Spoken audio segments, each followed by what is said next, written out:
The morning sun streamed through the courthouse windows as I adjusted my black robe, preparing for another day of maintaining order in my courtroom. Being a judge at 41 wasn't easy, especially after finalizing my divorce just 6 months ago. But the law had always been my sanctuary, the one place where emotions took a backseat to logic and reason. The case before me today was making headlines: Palmer Industries versus the Environmental Protection Agency. As I reviewed the briefings one last time, my clerk announced the attorneys were ready. I raised my gaze to see an unfamiliar face at the plaintiff's table, a striking blonde woman in her late 20s, her green eyes sharp with determination. "Catherine Hernandez, representing Palmer Industries, Your Honor," she announced, her voice carrying a quiet confidence that immediately caught my attention. Something about her presence made me sit up straighter in my chair. The morning proceeded with the expected legal arguments until Catherine stood up to make her final point. Her passionate defense of corporate responsibility, while technically sound, seemed to challenge my every ruling. Our eyes met several times across the courtroom, each glance feeling like a silent duel. "Your Honor, with all due respect," she'd say before launching into another brilliantly crafted argument. I found myself both irritated and impressed by her persistence. The case dragged on for days, but it was at the United Nations Model Conference the following weekend where our paths crossed again.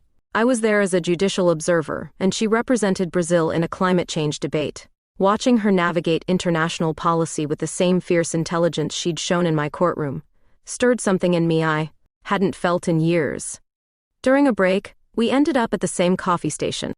"Judge Peterson," she said, stirring her coffee with deliberate slowness, "I hope you don't mind me saying, but your perspective on the Palmer case seems unnecessarily rigid." I raised an eyebrow, suppressing a smile. "Ms. Hernandez, there's a difference between being rigid and upholding the law." "Perhaps," she replied, her green eyes twinkling. "But sometimes the law needs to evolve with the times, don't you think?" That conversation marked the beginning of something I wasn't prepared for. As we debated legal philosophy, I noticed how her blonde hair caught the light, how her hands moved expressively as she spoke, and how her presence made the room feel somehow smaller and larger at the same time. Later that evening, during the conference dinner, we found ourselves seated at the same table. The conversation flowed easily, touching on everything from landmark cases to our favorite local jazz clubs in New Orleans. When she laughed at my admittedly dry judicial humor, I felt a warmth I hadn't experienced in years. "You know, Judge Peterson," she said as the evening wound down, "I look forward to challenging more of your opinions in court." The way she said it made it clear she meant more than just legal opinions. As I drove home that night, the city lights of New Orleans blurring past my window, I couldn't shake the feeling that my carefully ordered world was about to be turned upside down. I told myself it was just professional respect I felt for this brilliant young attorney. But deep down, I knew I was lying to myself. My phone buzzed with a message. "Enjoyed our debates today. Hope to continue them soon. Catherine." I stared at the screen for a long moment, my finger hovering over the reply button. This was dangerous territory, crossing lines I'd never even considered before. Yet I couldn't deny the pull I felt toward her, the way she challenged not just my legal opinions but my entire perspective on life. Finally, I typed back a simple "likewise." But as I set my phone down, I knew nothing about this situation would be simple at all. The courthouse library had always been my refuge, especially during late nights when the weight of difficult decisions pressed heavily on my shoulders. But lately, it had become a place of unexpected encounters. Catherine had developed a habit of appearing just when I thought I was alone, always armed with another challenge to my latest ruling. Tonight was no different. I was reviewing precedents for an environmental protection case when I heard the familiar click of heels on marble. Without looking up, I knew it was her. The subtle scent of her perfume reached me before she spoke. "Judge Peterson, burning the midnight oil again?" Catherine's voice carried that blend of respect and familiarity that always made my pulse quicken slightly. "Ms. Hernandez," I acknowledged, finally looking up. "Your appeal brief was thorough, but I stand by my decision." She settled into the chair across from me, her green eyes reflecting the warm light of the desk lamp. "I expected nothing less. But I believe you're overlooking a crucial aspect of the Clean Water Act's implementation guidelines." For the next hour, we engaged in a heated yet intellectual debate about environmental law. I found myself increasingly drawn to the way her mind worked, how she could see angles I hadn't considered. Her passion for justice matched my own, even if we approached it from different directions.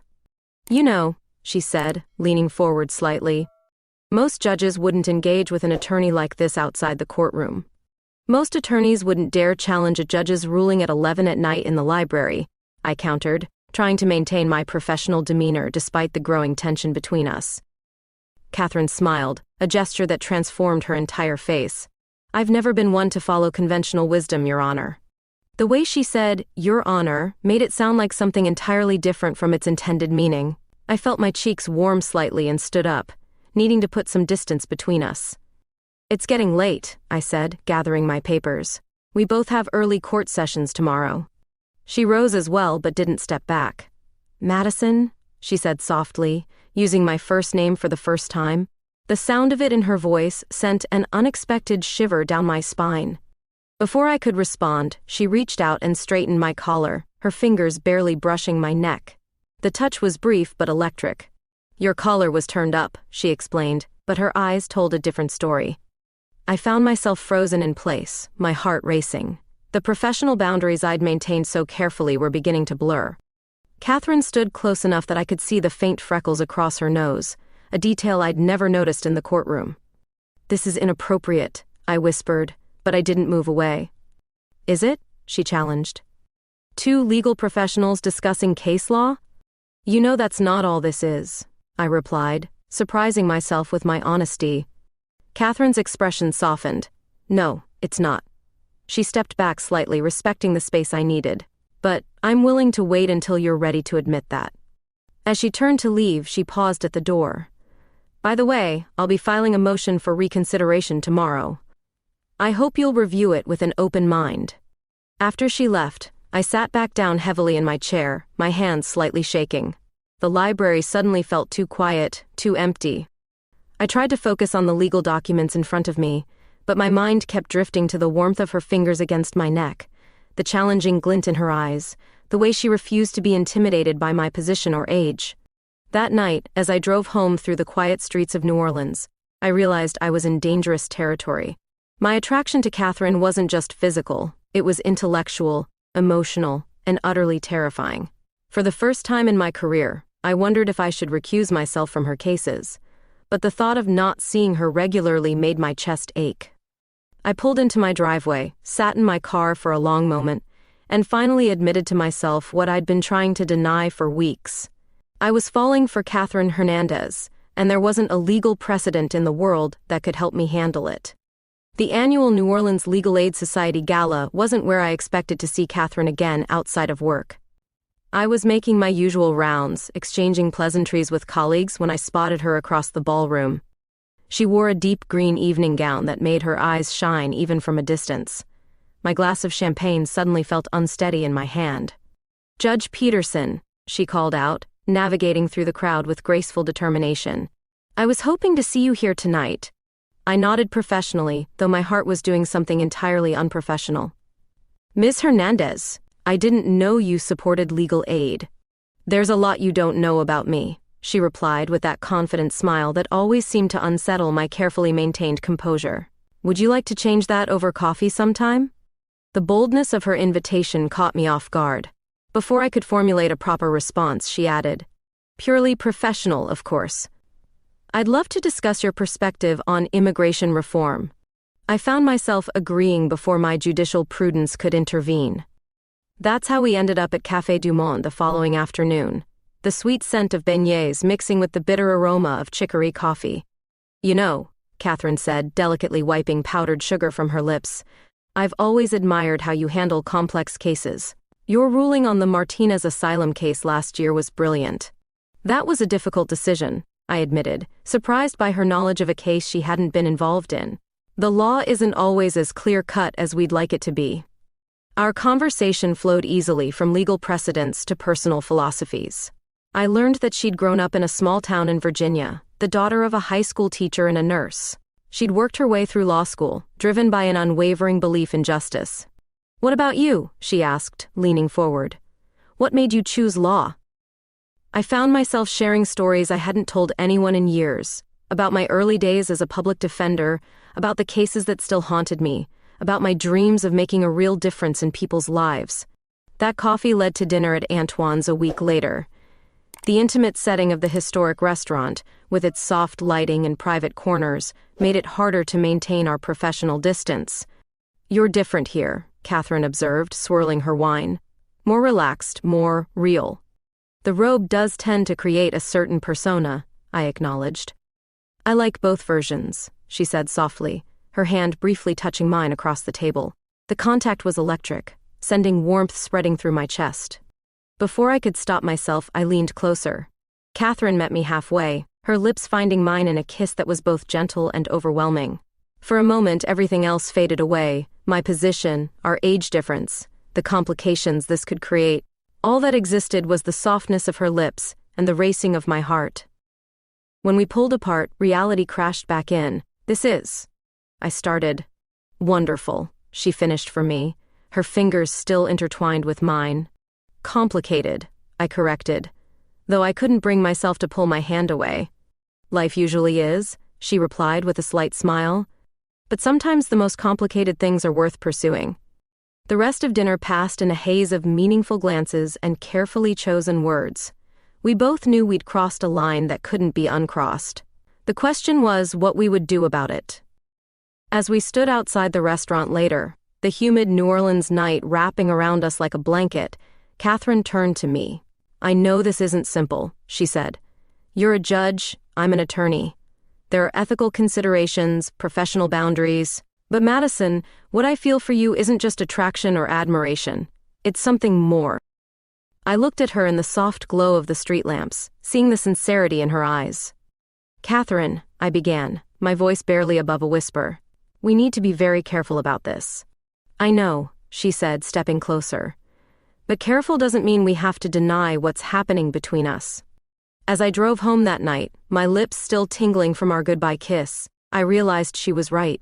Sometimes the most complicated things in life were exactly what we needed most.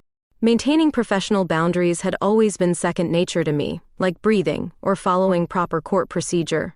But lately, every time Catherine entered my courtroom, I found myself hyper-aware of her presence. The way she moved, how she articulated her arguments, even the subtle arch of her eyebrow when she disagreed with opposing counsel, everything about her demanded my attention. During a particularly heated civil case, I caught myself watching her hands as she gestured emphatically, remembering how those same hands had felt against mine at Antoine's. I forced my thoughts back to the case at hand, grateful that years of judicial experience allowed me to maintain an outwardly neutral expression. "Your Honor," Catherine's voice cut through my thoughts, "I move to submit additional evidence regarding the defendant's prior conduct." "Denied, Ms. Hernandez," I replied, perhaps more sharply than necessary. "The deadline for evidence submission has passed." The flash of hurt in her eyes was brief but unmistakable. I knew I was overcompensating, being harder on her to prove to myself, and anyone watching, that our dinner hadn't compromised my objectivity. Later that afternoon, I found a note slipped under my chamber door. "Coffee at Orleans Coffee Exchange, 5 p.m. We need to talk." I shouldn't have gone. But at 5 o'clock, I found myself walking into the coffee shop, spotting Catherine in a corner booth, her legal brief spread out before her like a shield. "You're being unnecessarily harsh," she said without preamble as I sat down. "I understand the need for boundaries, but you're overcompensating." "What would you have me do?" I asked, keeping my voice low. "There are already whispers about favoritism." "I'm not asking for favoritism," she countered. "I'm asking for fairness, and for you to stop running from whatever this is between us." The rain started outside, pattering against the windows. Catherine's persistent pursuit was both thrilling and terrifying. She had a way of breaking down my carefully constructed walls with just a look or a word. "Tell me about your first case," she said suddenly, changing tactics. "The one that made you want to become a judge." And somehow, between sips of cooling coffee and the steady rhythm of rain, I found myself sharing stories from my past. Catherine listened intently, asking questions that showed she genuinely wanted to understand me, not just the judge I presented to the world. "My past relationships," she confided as the evening grew darker, "they all failed because I was too focused on my career.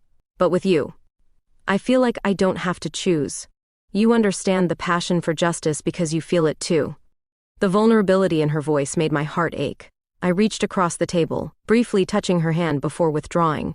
Catherine, I know, she said softly. It's complicated. But Madison, what isn't?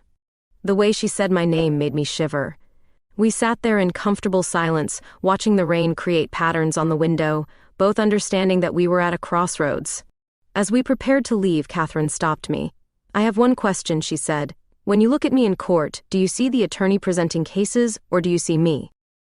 Both, I answered honestly. That's what makes this so difficult. She stepped closer, her voice barely above a whisper. Maybe that's what makes it real. Walking to my car in the rain, I thought about how my life had been defined by clear boundaries and precise rules. But Catherine Hernandez had walked into my courtroom and challenged everything I thought I knew about myself. That night, lying in bed, I realized I was tired of fighting my feelings. The attraction wasn't just physical, it was intellectual, emotional, and deeply unsettling in its intensity. Catherine's persistence, her brilliant legal mind, and her unwavering confidence had awakened something in me I thought had died years ago. My phone buzzed with a message from her. Thank you for meeting me today. Sweet dreams, Your Honor. I smiled at her playful use of my title, knowing it was her way of acknowledging our professional relationship while gently mocking the barriers we both knew were crumbling. Before I could overthink it, I typed back, Sweet dreams, counselor. It wasn't much, but it was a start, an admission that perhaps some boundaries were meant to be redrawn rather than rigidly maintained. Moving into my new townhouse in the Garden District marked what I hoped would be a fresh start. What I hadn't expected was for my new roommate to completely upend my understanding of identity and attraction. Jamie, who preferred they/them pronouns, moved in on a sunny Tuesday afternoon, bringing with them an energy that immediately transformed the space. I hope you don't mind sharing your kitchen with a part-time chef, they said, arranging their impressive collection of cooking equipment. Jamie's warm smile and easy manner made them instantly likable, and I found myself relaxing in their presence. That evening, while Jamie prepared dinner, Catherine called. How's the new place? She asked, her voice carrying its usual mix of professional courtesy and personal warmth. It's different, I replied, watching Jamie dance around the kitchen to jazz music. My new roommate is teaching me about things I never considered before. Different can be good, Catherine said, a smile in her voice. Speaking of different, would you like to join me for dinner tomorrow? I promised to keep the legal talk to a minimum. Before I could respond, Jamie called out that dinner was ready. Was that your roommate? Catherine asked, a note of something curiosity, concern, in her voice. The next few weeks became a delicate balance. During the day, I maintained my judicial composure, especially when Catherine appeared in my courtroom. But evenings were split between intimate dinners with Catherine and fascinating conversations with Jamie about gender, identity, and the complexity of human attraction. One evening, I hosted a small dinner party. Catherine arrived early, looking stunning in a black dress that made my throat go dry. Jamie was in the kitchen, preparing their signature paella. The tension in the room was palpable. Catherine's subtle touches throughout the evening, the way her eyes lingered on me, didn't go unnoticed by Jamie. When our hands brushed as we cleared the dishes, the electricity between us was unmistakable. You two have something special, Jamie observed later, after Catherine had left. But I sense you're holding back. I sighed, settling onto our couch. It's complicated. She's an attorney who appears in my court, and I'm still trying to understand everything. Jamie nodded thoughtfully. Understanding doesn't always come before feeling, Madison. Sometimes you have to let yourself feel first. Their words stayed with me, especially when Catherine invited me to her office the next day under the pretense of discussing a case. As soon as her office door closed, she stepped close, her green eyes intense. I saw how you looked at them, she said softly. Your roommate. Jamie? I'm not jealous, Catherine interrupted. I'm concerned.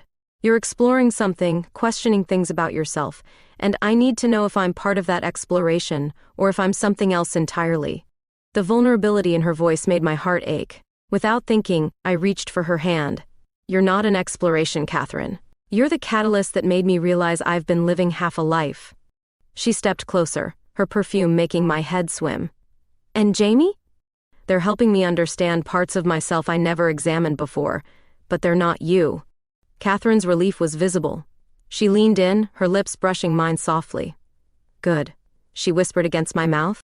Because I don't want to share you. That evening, as I sat in my study reviewing cases, I found myself thinking about how my life had changed in just a few months.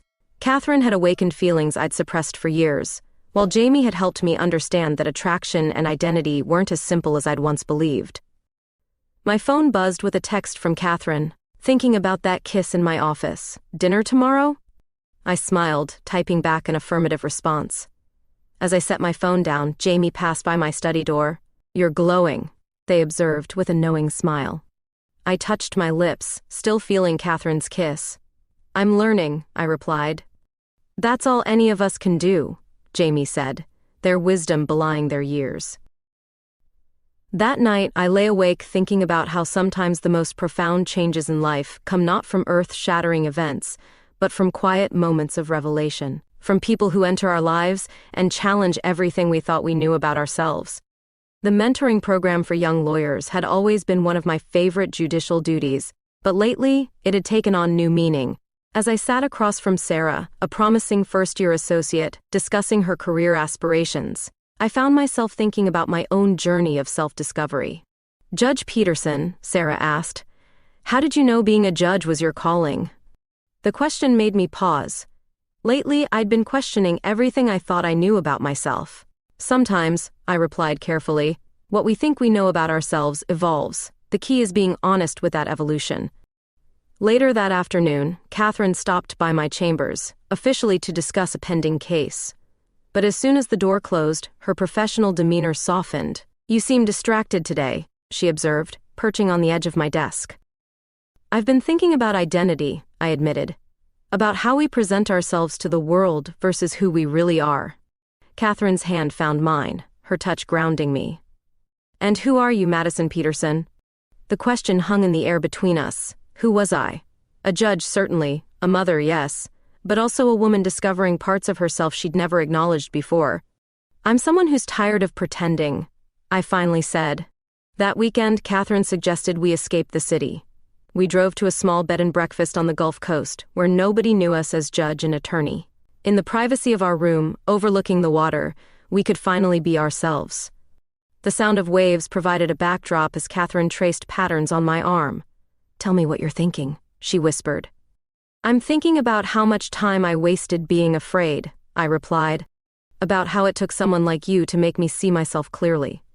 Our first real moment of intimacy was gentle, almost reverent. Catherine's touches were confident but tender, showing me a kind of love I'd never experienced before. In the aftermath, as we lay tangled in sheets with the Gulf breeze cooling our skin, I felt more myself than I had in decades. The next morning, walking along the beach, Catherine spoke about her own journey. I've always known who I was, she said, but finding someone who fully accepts that person, that's rare. Back in New Orleans, I threw myself into mentoring with renewed purpose. I began subtly incorporating discussions about identity and authenticity into my sessions with young lawyers. While I never explicitly discussed my personal life, I made sure they knew my chambers were a safe space for being their true selves. During one particularly meaningful mentoring session, a young attorney confided her fears about being out in the conservative legal community. As I offered guidance and support, I realized how much I'd grown. 6 months ago, I wouldn't have known how to have this conversation. Catherine noticed the change in me. You're different lately, she observed during dinner at my house. More confident. More authentic. I have you to thank for that, I replied, reaching for her hand across the table. No, she corrected gently. You did this yourself. I just helped you see what was already there. That night, as we sat on my balcony watching the stars, Catherine rested her head on my shoulder. The simple intimacy of the gesture meant more than any passionate embrace. It spoke of acceptance, of understanding, of love that had grown naturally despite all the obstacles in its path. You know, I said softly, I used to think being a judge meant having all the answers. Now I realize it's about having the courage to keep questioning, to keep learning. Catherine squeezed my hand. That's what makes you extraordinary, Madison. You're not afraid to grow. As the night wrapped around us like a warm blanket, I thought about how far I'd come, from a woman who lived by rigid rules and expectations to someone who had learned to embrace the beautiful complexity of life and love. The next morning, preparing for court, I caught my reflection in the mirror. The woman staring back at me was different from the one who had first seen Catherine in her courtroom. She was stronger, more complete, more herself.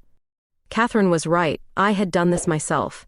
But her love had given me the courage to begin the journey. The whispers started like most rumors in the courthouse. Subtle at first, then growing louder with each passing day. I first noticed the sideways glances during a routine hearing when Catherine presented her arguments.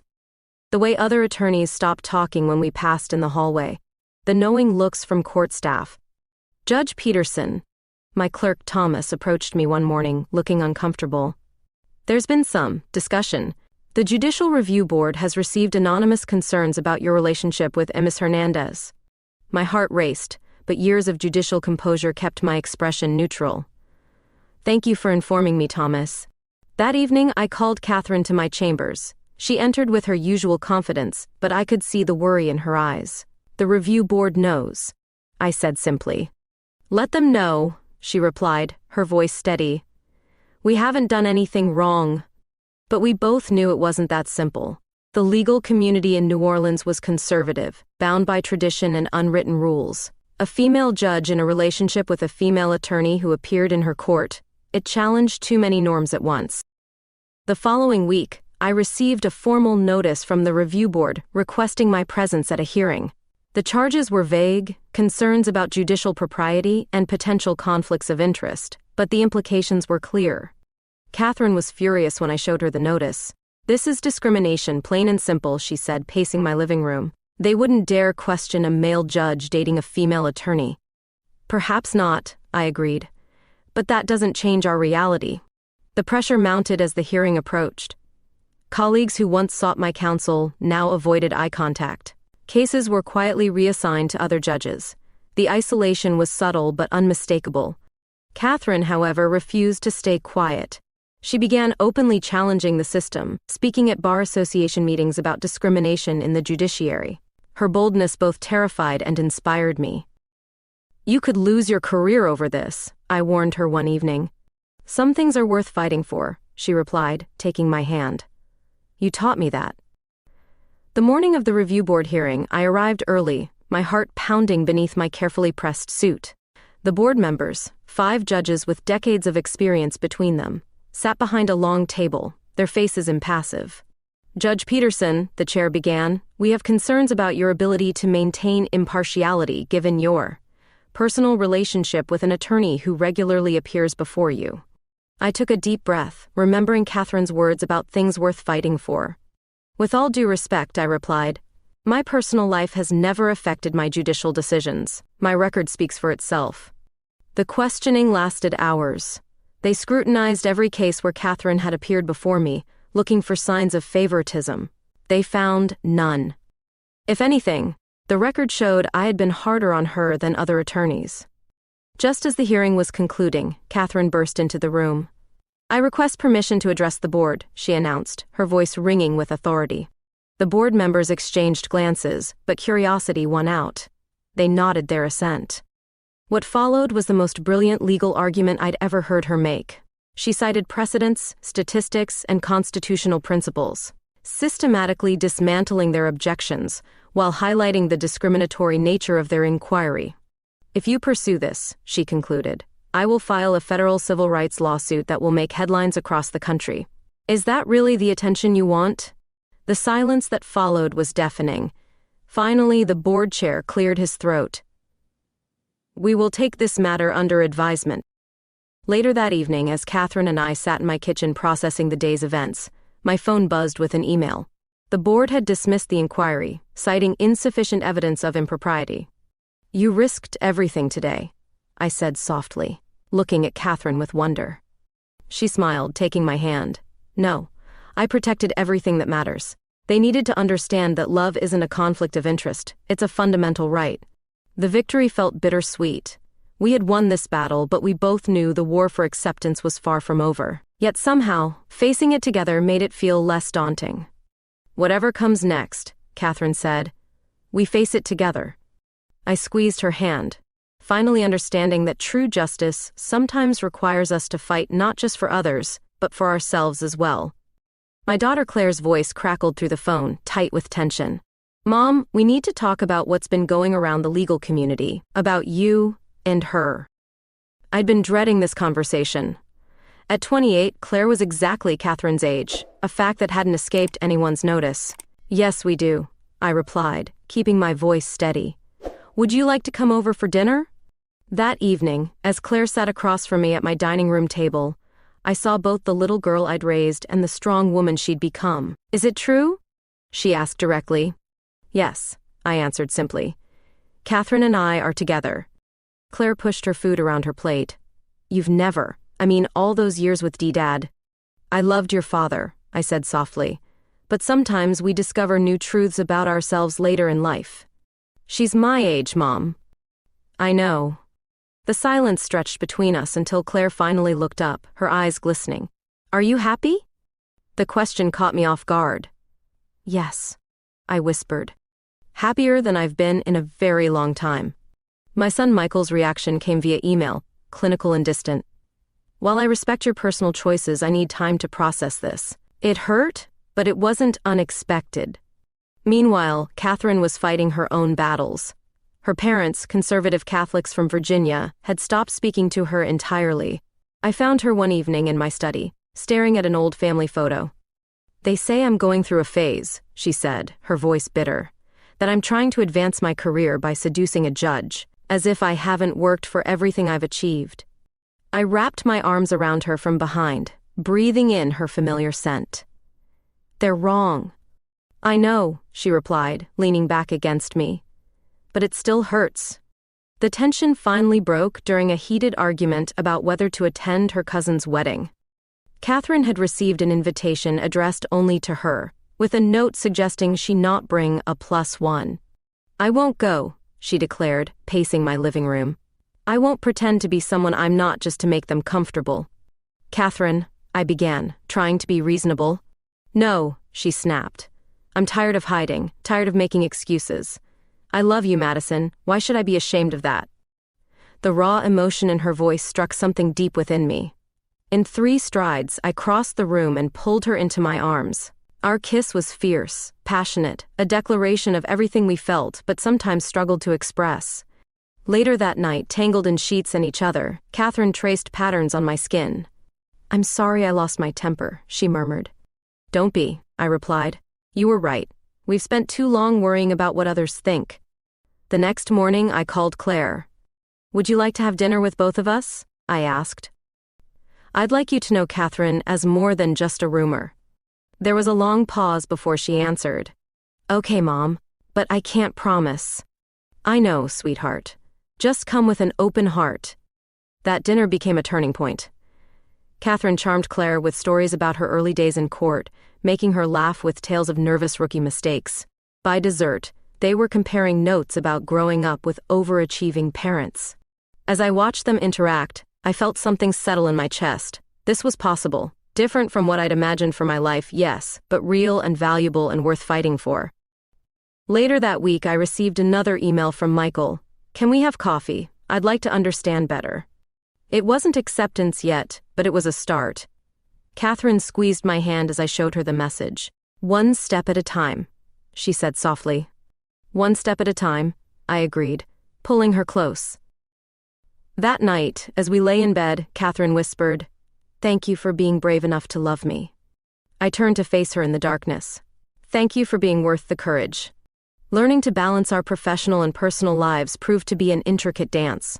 In the courtroom, Catherine and I maintained strict boundaries. She addressed me as Your Honor. I called her Miss Hernandez, and we both pretended not to notice how the gallery whispered when she approached the bench. Outside of work, we were discovering the rhythm of sharing a life. Catherine had gradually begun leaving things at my house. A toothbrush, some clothes, her favorite coffee mug. Each item felt like a small victory, a step towards something permanent. One evening, as we shared takeout on my couch, Catherine mentioned she had a case going to the Supreme Court. It's the Mitchell environmental case, she said, trying to sound casual. They accepted our petition for review. I nearly dropped my fork. The Mitchell case was massive, a challenge to corporate environmental regulations that could set precedent for decades to come. Catherine, that's incredible. She smiled, but I could see the nervousness behind her eyes. Would you help me prepare? I know it's asking a lot, but your experience. Of course, I interrupted, pulling her close. But you know this means war. I won't go easy on you just because I love you. The next few weeks became a blur of preparation. Our dining room transformed into a mock courtroom, with case files covering every surface. I grilled her mercilessly on potential questions, playing devil's advocate until she could argue her points in her sleep. Your argument about statutory interpretation is solid, I said one night, but Justice Williams will push back on the legislative intent. He always does. Catherine nodded, making notes. What about the precedent from the Carson case? Good thinking. Lead with that. We worked late into the nights, ordering too much coffee and Chinese food, building her case piece by piece. During one particularly intense session, she stopped mid-argument and just stared at me. What? I asked. I just realized, this is why I fell in love with you. Your mind, your passion for justice, the way you push me to be better. I felt my cheeks warm. Focus, counselor. The Supreme Court won't be swayed by flattery. The night before she left for Washington, we lay in bed, neither of us sleeping. What if I mess up? She whispered. I turned to face her. Look at me. You're ready. You know this case inside and out. Just remember to breathe. She kissed me softly. Will you watch the live stream? Wild horses couldn't stop me. The morning of the argument, I gathered my clerks in my chambers to watch. Catherine looked magnificent in her black suit, her blonde hair pulled back severely. As she began her argument, I held my breath. She was brilliant. Every question from the justices was met with thoughtful, well-researched responses. When Justice Williams tried to challenge her on legislative intent, she smoothly cited Carson, just as we'd practiced. I felt pride swell in my chest. That evening, after a long day of excited phone calls and celebrations, we sat on my balcony, sharing a bottle of champagne. You were amazing, I said. I had an excellent teacher, she replied, leaning against me. You know, prepping for this case with you, it showed me something. What's that? That we make each other better. Professionally, personally, we push each other to grow. I thought about how true that was. My relationship with Catherine had made me a better judge, more empathetic and understanding of different perspectives. And watching her prepare for the Supreme Court had reminded me why I fell in love with the law in the first place. Now we just wait for the decision, she sighed. I pulled her closer. Whatever happens, you've already won. You showed them exactly who you are. Brilliant, prepared, unstoppable. We showed them, she corrected. This victory belongs to both of us. As the night settled around us, I realized she was right. We had found a way to balance our professional relationship with our personal one, making both stronger in the process. It wasn't always easy, but nothing worthwhile ever is. The Supreme Court's decision came down on a Tuesday morning. I was in my chambers when my phone buzzed with Catherine's message, we won, 7-2. My hands shook as I read the full opinion. The majority had adopted Catherine's arguments almost entirely, creating new precedent for environmental protection cases. Within hours, her name was being mentioned in every major legal publication across the country. The brilliant young attorney Catherine Hernandez, one article began, has achieved what many considered impossible. They weren't wrong. At 28, she just won a landmark Supreme Court case that would shape environmental law for generations. The next few weeks were a whirlwind. Catherine was invited to speak at law schools and bar associations across the country, her inbox filled with job offers from prestigious firms, each promising more money and power than the last. I don't want any of them, she told me one evening, curled up on my couch. I've been thinking, what if I started my own firm, focusing on environmental and civil rights cases? I looked at her thoughtfully. You'd be amazing at it, but why turn down the big firms? Because they want to use me as a trophy, not a lawyer, she replied. The youngest attorney to win a major environmental case at the Supreme Court? I'd be stuck at partner lunches instead of doing real work. She was right, of course. The legal community had noticed not just her victory, but our relationship as well. Some saw it as a fascinating modern love story, the distinguished judge and the brilliant young attorney who found each other despite the odds. Others viewed it less charitably. But something unexpected had happened along the way. Our relationship had become an inspiration, particularly to young lawyers struggling with their own identity. The number of LGBTQ+ attorneys who came out in New Orleans had notably increased over the past year. One morning, I found a letter on my desk from a young law clerk. Seeing you and Ms. Hernandez navigate both your professional and personal relationship with such grace, she wrote, gave me the courage to be myself. Catherine's eyes welled up when I showed her the letter. We did that, she said softly, just by being us. The New Orleans Bar Association asked us to speak at their annual dinner about diversity in the legal profession. It was our first public appearance together that wasn't in a courtroom. Catherine wore a stunning blue dress that matched her confidence. The law evolves, she said in her speech, not just through precedent and legislation, but through the people who practice it. When we bring our whole selves to this profession, we make it stronger. I watched her from my seat, remembering the fierce young attorney who had first challenged my rulings in court. She'd grown even more impressive since then, combining her natural brilliance with hard-earned wisdom. Later that night, as we walked along the Mississippi River, Catherine stopped suddenly. You know what I realized today? What's that? We're not just changing laws anymore, we're changing minds. She was right. Our relationship had become something larger than ourselves, a symbol of how love could transcend professional boundaries, age differences, and societal expectations. The following week, Catherine signed a lease on an office in the Central Business District. Hernandez Law Group, the door would read, environmental and civil rights attorneys. Are you sure about this? I asked as we stood in the empty space. She took my hand. I've never been more sure of anything. Except you. Looking around the bare office, I could already see it filled with passionate young lawyers working on cases that mattered. Catherine had a vision not just for her career, but for justice itself. You know, she said, none of this would have happened if you hadn't challenged me to be better, both in court and out. I squeezed her hand. You did the same for me. You still do. Outside, the New Orleans sunset painted the sky in shades of pink and gold. We'd come so far from those first tentative moments in my courtroom. Now we were helping to reshape the legal community, making it more inclusive, more understanding. Ready to change the world? I asked. Catherine smiled, that brilliant, confident smile that had first captured my attention.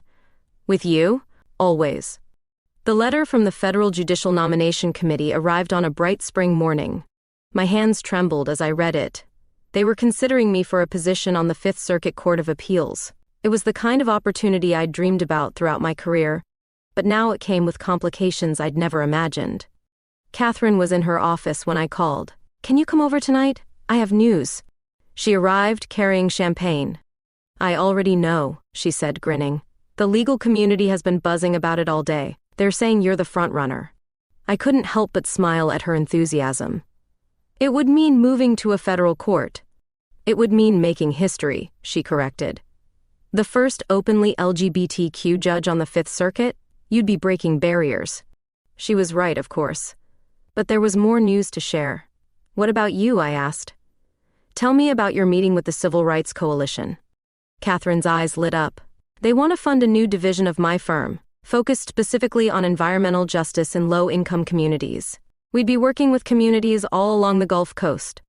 Catherine, that's incredible. She nodded, her excitement barely contained. It means expanding the firm, hiring more attorneys. We'd be able to take on bigger cases, help more people. As we celebrated our news, I couldn't help but marvel at how far we'd come. A year ago, we were hiding our relationship. Now we were both stepping into roles that would allow us to make real change in the world. The nomination process was grueling. Senate hearings, background checks, endless questions about my personal life and professional record. Catherine stood by me through all of it, her presence a constant source of strength. They're going to ask about us, she said one night as we prepared for my confirmation hearing. About whether our relationship affects your judgment. I know, I replied, and I'll tell them the truth, that loving you has made me a better judge because it's taught me to see beyond my own perspective. The hearing room was packed when I finally testified. Catherine sat in the front row, radiating support. When the questions about our relationship came, I was ready. Yes, I am in a relationship with an attorney, I stated clearly. And yes, when her cases come before me, I recuse myself. But love doesn't compromise justice, it enhances it. My relationship has deepened my understanding of the law's impact on real people's lives. The committee voted to confirm me 8-3. That same week, Catherine opened the new division of her firm. At the ribbon-cutting ceremony, she spoke about the intersection of environmental and social justice, her passion evident in every word. I watched from the audience, bursting with pride. Later that evening, we held a small celebration at our home. Yes, our home now.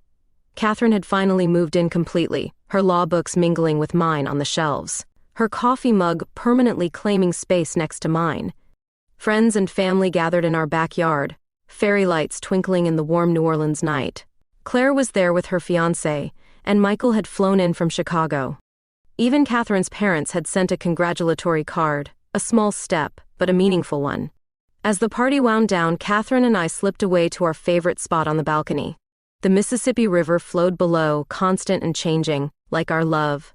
"Ready for our next chapter?" she asked, taking my hand. I looked at her, my brilliant, beautiful Catherine, and saw our future stretching out before us. There would be challenges, certainly, cases to argue, precedents to set, battles to fight. But we would face them together, making our own rules, writing our own story. "With you," I replied, echoing words we'd said so many times before.